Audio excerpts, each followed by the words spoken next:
This week's parsha presents Parshas Va'yakhel and Pekudi.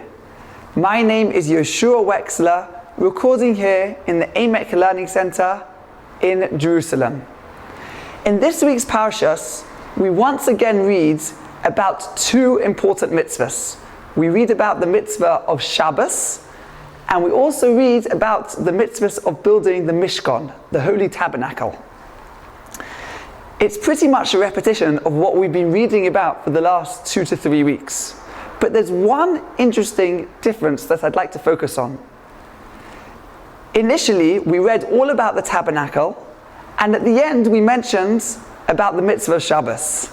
Yet in this week's parsha, we start off straight away talking about the mitzvah of Shabbos, and then we go on to discuss the mitzvah of building the tabernacle.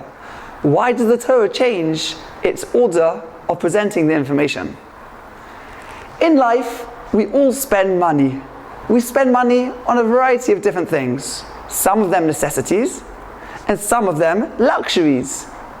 Most people spend on necessities first, and afterwards they spend on the luxuries. But there is an exception to this, and that is when there's a time of love. Let's say you've just got engaged. You've got lots of expenses there, but one of the first things you'll buy is a ring. A ring is a luxury, but you still spend on it because there's love that you'd like to show. Explains the Beis Halevi that there's two mitzvahs that we have in these parshas, Shabbos and building of the Mishkan. Building of the Mishkan is a little bit a luxury, where Shabbos is a necessity. In the first parshas, we read that was before the sin of the golden calf. Then the love between us and Hashem was on such a high level, he first told us about the luxury, and after that told us about Shabbos, a necessity. But after, in last week's parsha, we sinned in the golden calf, we then have dropped the level, and we talk about Shabbos first, and only then do we move on to talk about the building of the Beis HaMikdash.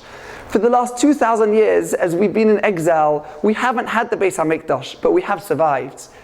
The reason we survived is because we've had Shabbos. Without Shabbos, there's no way to survive as a Jewish people. Shabbos is our oxygen. Shabbos is our air that we breathe as a Jewish people that has kept us and will always keep us, please God, until the rebuilding of the third temple. Have a great Shabbos. If you'd like to subscribe right now to Israel Productions.